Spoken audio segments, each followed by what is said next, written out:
আসসালামু আলাইকুম ওয়া রাহমাতুল্লাহি ওয়া বারাকাতুহু নাহমাদুহু ওয়া নুসাল্লি আলা রাসূলিল কারীম আম্মা বা'দ। বিশ্বের সকল মানব কল্যাণ প্রেমীকে সুফিয়া ফাউন্ডেশনের পক্ষ থেকে আন্তরিক মোবারকবাদ জানাচ্ছি। আলহামদুলিল্লাহ, বিশ্বের এই ক্রান্তিলগ্ন পরিস্থিতিতেও সুফিয়া ফাউন্ডেশন মানব সেবার কাজে নিজেদেরকে নিয়োজিত রাখার চেষ্টা করছে ও করবে ইনশাআল্লাহ তাআলা। সুফিয়া ফাউন্ডেশনের যে প্রধান প্রকল্পগুলো রয়েছে তোর মধ্যে অন্যতম একটি হচ্ছে মাসিক বিনামূল্যে খাদ্য সেবা।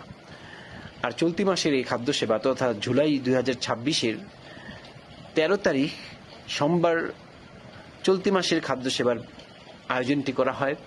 6 কেজি চাল, 2 কেজি আলু, 2 কেজি পেঁয়াজ, 1 কেজি ডাল ও 2 লিটার সয়াবিন তেলের এই প্যাকেজটি মোট 25 জনের কাছে পৌঁছে দেওয়া হয়।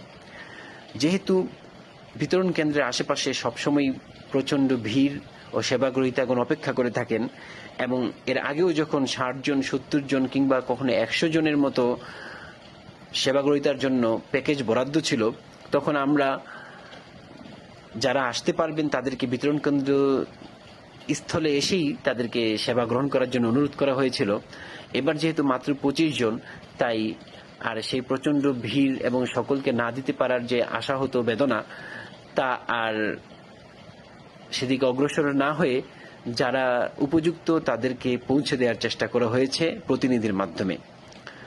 সুফিয়া ফাউন্ডেশন আপনাদের সেবাকে সকলের মাঝে পৌঁছে দেওয়ার চেষ্টা করে এবং ধর্ম, বর্ণ, শ্রেণী নির্বিশেষে সকলের কাছেই সেবা দিয়ে থাকে। তাই সুফিয়া ফাউন্ডেশনের পাশে থেকে মানব সেবার এই কাজে নিজেদেরকে নিয়োজিত রাখার চেষ্টা করবেন আশা রাখি ইনশাআল্লাহ তাআলা। সুফিয়া ফাউন্ডেশনের যে আরো অন্যতম প্রধান প্রকল্পগুলো রয়েছে, মাসিক চিকিৎসা সেবা, মাসিক ভাতা প্রদান, জরুরি সহায়তা প্রদান, দারিদ্র্য বিমোচন কর্মসূচি ইত্যাদি প্রকল্পগুলোর পাশে থেকে এবং সুফিয়া ফাউন্ডেশনের পাশে থেকে আপনারা এই প্রকল্পগুলো বাস্তবায়ন করার চেষ্টা করবেন সেই আশা রাখছি। এবং সুফিয়া ফাউন্ডেশনের যে ওয়েবসাইট রয়েছে, ক্যাপশনে দেয়া সুফিয়া ফাউন্ডেশনের ফেসবুক লিংক ও ওয়েবসাইট, তাতে প্রবেশ করে সুফিয়া ফাউন্ডেশনের কার্যক্রম ও অনুদানের মাধ্যম সম্পর্কে জেনে নেওয়ার জন্য আবেদন জানাচ্ছি।